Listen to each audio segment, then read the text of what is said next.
la morbidité, la mortalité, y compris maternelle et fétale. Pourquoi il y a un risque? Il y a un risque de décès. Il y a un risque de maladie, un risque de décès. Le risque, c'est quoi? Cette personne risque de tomber malade. De quoi? Au premier trimestre, je vous ai dit. Au deuxième trimestre, qu'est-ce qu'il peut avoir? Qu'est-ce que le fœtus peut avoir? Et à l'accouchement, on peut avoir des risques obstétricaux. Les hémorragies, c'est au moment avant l'accouchement, avant le travail, pendant le travail ou après le travail. Les complications sont liées à la morbidité, donc la propension à tomber malade à cause de la grossesse, ce qui est la définition de la mortalité maternelle, d'accord, et le décès. Vous comprenez? S'il y a un risque, c'est le risque d'être malade à cause ou pendant la grossesse, au moment du travail ou après l'accouchement. Voici les complications.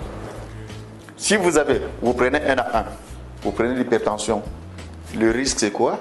C'est qu'en fin de grossesse, elle fasse un décollement du placenta, d'accord, qui était pourtant bien placé, il se décolle, risque hémorragique, risque de décès avec un décollement.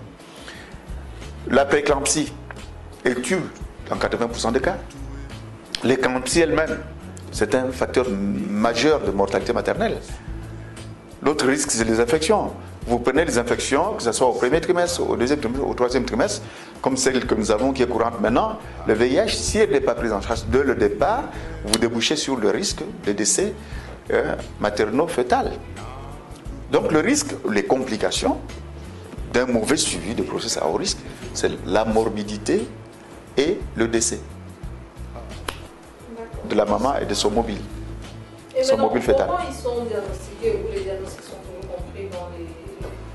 Il n'y a qu'une seule façon. La première façon, la meilleure, la seule d'ailleurs, c'est l'identification des facteurs de risque.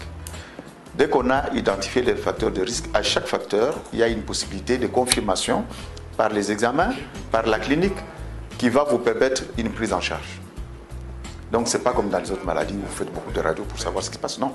Ici, vous identifiez par un interrogatoire serré et vous avez les facteurs de risque que vous confirmez et vous avez le traitement qui consiste à suivre ces grossesses de façon particulière pour éviter que ça ne débouche sur les complications qui sont, il n'y en a que deux, morbidité, maladie et décès.